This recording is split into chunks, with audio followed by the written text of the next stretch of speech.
இன்னைக்கு வாழ்வியல் முறை என்ன ஆயிடுச்சுன்னா, மருத்துவ முறை ஆயிடுச்சு. இன்னைக்கு என்ன செய்றோம், நாங்க டாக்டர்ஸ் சொல்றோம். கற்றாழைய மோர்ல அடிச்சு இப்ப யூட்ரஸ் சம்மந்தப்பட்ட பிரச்சனைகள் இருக்கு அப்படின்னா, கற்றாழைய மோர்ல எடுத்துக்கோங்க அப்படின்னு.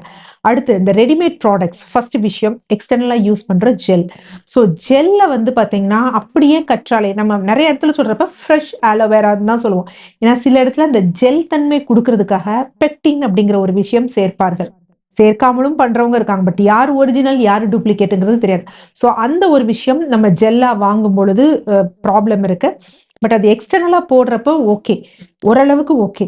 பட் நம்ம இன்டர்னலா அந்த மாரி எடுத்துக்க கூடாது. இன்டர்னல் வந்து ஜூஸஸ் வந்து எடுக்கிறோம்.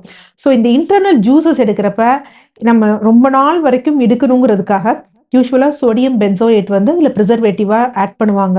பட் ரொம்ப வெரி ட்ரேஸ் அமௌண்ட் தான் ஆட் பண்ணுவாங்க அப்படின்னாலும், இதோட அவுட்புட் எப்படி ஏன்னா அது வந்து ஒரு கார்சினோஜெனிக். கேன்சரே உண்டு பண்ணக்கூடியது. ஸோ நம்ம தொடர்ந்து ஒரு 3 மாதம், 4 மாதம் காலம் ஃபாலோ பண்றோம். நம்ம ஃபேமிலி ஹிஸ்டரி ஏற்கனவே கேன்சர் மாதிரி ஏதாவது இருக்கு அப்படிங்கிறப்ப, அது எந்த அளவுக்கு நம்ம அவுட்புட் குடுக்கும் அப்படிங்கிறத நம்ம சொல்ல முடியாது. ஸோ முடிந்த அளவுக்கு என்ன அப்படின்னா, நேச்சுரல் கற்றாழைய வளர்ப்பதற்கு பெருசா ஒண்ணும் இல்ல. வீட்ல தொங்க விட்டாலே போதும். அது வந்து அந்த மாய்ஸ்சர் அப்சார்ப் பண்ணி வளரும். ஸோ அதனால என்னன்னா, நேச்சுரல் ப்ராடக்ட்ட நம்ம இது பண்றது தான் சேஃபான ஒரு விஷயம்.